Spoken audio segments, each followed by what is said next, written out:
Deux témoignages à présent en direct dans cette édition spéciale pour évoquer ce qui s'est passé évidemment ce 7 octobre dernier. Je salue Émilie Dabouche qui est avec nous, qui habite tout près de Sderot. Bonsoir. Bonsoir. Merci d'être avec nous. Je rappelle que vous habitez près de Sderot, mais vous êtes également enseignante à Berry, dans le kibbutz de Berry, c'est ça ? Je suis enseignante à l'école en fait où tous les élèves des environs arrivent en fait. Il y a une école et je suis enseignante là-bas. Bien. Donc de Berry, de Nachalos, Kfar Aza, tous les élèves arrivent dans mon école. Alors on va parler avec vous également, et puis on est avec Avi.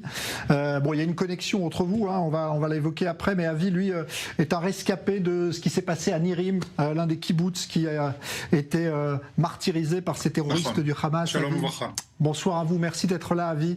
Je voudrais que vous nous racontiez, Avi, tout d'abord, ce qu'a été votre journée dans cette terreur du 7 octobre dernier, parce que vous avez vécu quelque chose de tout à fait terrible. Racontez-nous.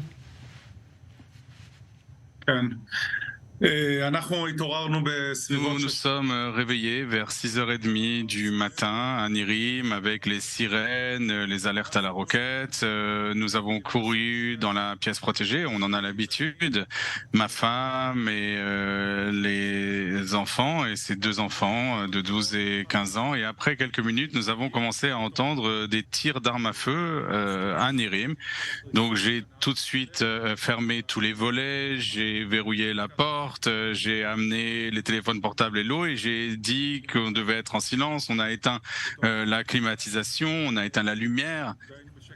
Et nous étions silencieux. Après 5 minutes, on entendait sous nos fenêtres vraiment des ordres criés en arabe. Au début, on pensait que peut-être c'était l'armée, mais en fait, c'était les terroristes. On a vite compris que ça n'était pas des soldats, mais des terroristes. Et pendant 8 heures, nous avons attendu l'armée. J'avais ma main sur la poignée de la porte. Ils ont essayé d'entrer dans la maison voisine, la maison vraiment attenante. Ils ont démoli toute la maison. Ils sont entrés dans d'autres endroits. Ils ont assassiné des amis. Ils ont kidnappé des amis. Aujourd'hui, malheureusement, il y a 2 heures, je suis rentré de l'enterrement d'une famille, un père et une fille âgés de 17 ans, qui a l'âge de mon fils. Ils étaient dans la même classe d'âge. Elle s'appelle Mormir et on a tué son père, Dormir, et sa mère s'est cachée dans un placard pendant 10 heures et ainsi a réussi à être sauvée. Donc aujourd'hui, c'est vraiment une journée très difficile. Mais ce qui vous a fait tenir, c'est vraiment le mot qu'il faut employer, c'est que vous avez eu la main sur cette poignée pour empêcher les terroristes de rentrer dans la pièce où vous étiez.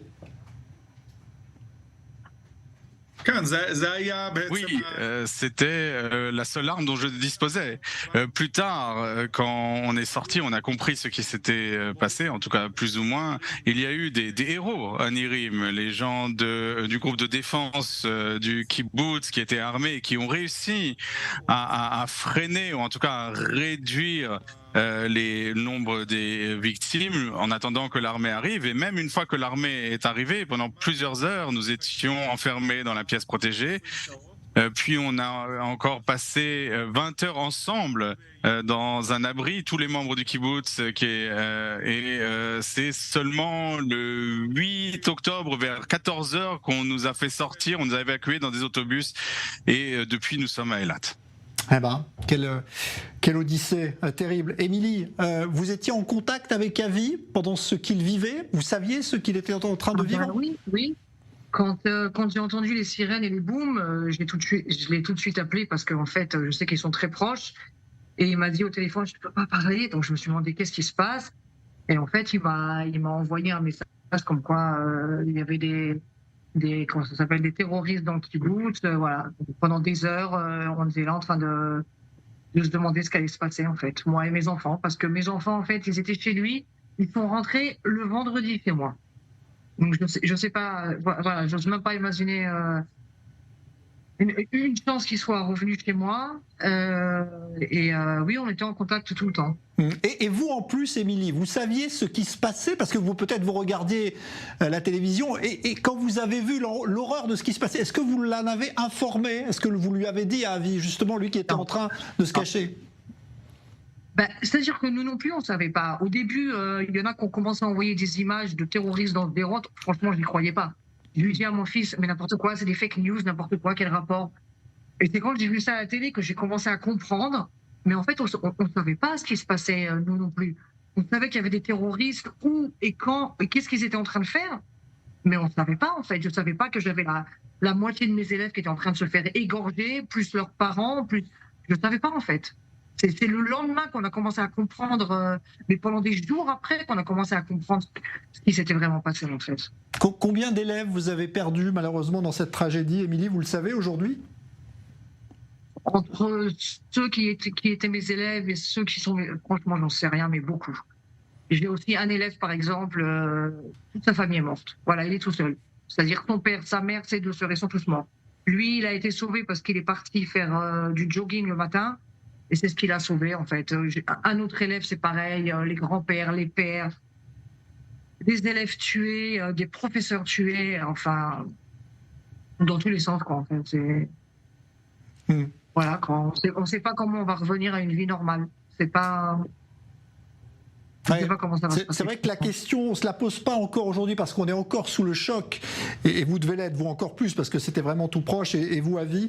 Avi, comment vous voyez, justement, je vais vous la poser cette question, comment vous voyez l'avenir? Est-ce que vous le voyez toujours à Nirim ou est-ce que c'est encore trop tôt pour penser à tout ça?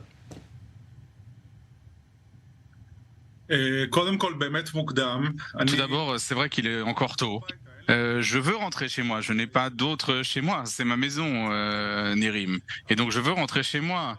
Mais tous ceux qui vous diront qu'ils veulent rentrer ou ne veulent pas rentrer, je pense qu'il est trop tôt pour dire ce genre de choses. Cela dépend notamment des conditions de sécurité, des conditions politiques. Je pense que la majorité d'entre nous sommes d'accord pour dire que nous ne pourrons pas rentrer dans les mêmes conditions.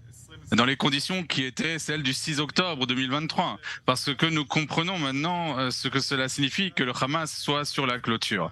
Je suis un militant des droits de l'homme, je dirige une organisation de rabbins pour les droits de l'homme, et j'ai toujours été pour dialoguer avec le Hamas, pour dialoguer avec l'autorité palestinienne évidemment, et avec l'Égypte, etc., pour parvenir à un accord politique. Aujourd'hui, je pense que le Hamas a manifesté un mal absolu. En Israël aussi, il y a du bon, du mauvais. On a toujours vu des bonnes choses, des moins bonnes choses. Mais ce que le Hamas a montré le 7 octobre, c'est un mal absolu. Et je pense que c'est quelque chose qu'il faut combattre. Et pas seulement nous, les Israéliens, pas seulement les sionistes, pas seulement les Israéliens, mais même les Palestiniens qui désirent la paix doivent le combattre. Et bien sûr, les pays arabes et les organisations internationales doivent combattre ce mal absolu, comme à l'époque on a combattu Daesh pour l'anéantir. C'est quelque chose qui doit être fait pas seulement pour les Israéliens, mais aussi pour les Palestiniens. Et je veux que les Palestiniens aient une vie correcte. Merci en tout cas pour ce message, Avi, parce que de là où vous revenez, évidemment, c'est quelque chose de très beau ce que vous dites. Après ce que vous avez vécu, bravo pour votre sang-froid ce jour-là, pour avoir maintenu cette porte solidement fermée. Merci Avi, merci à votre ex-épouse qui était avec nous, Émilie Dabouche, qu'on a perdu de connexion, mais qui était donc juste à côté. Merci à tous les deux.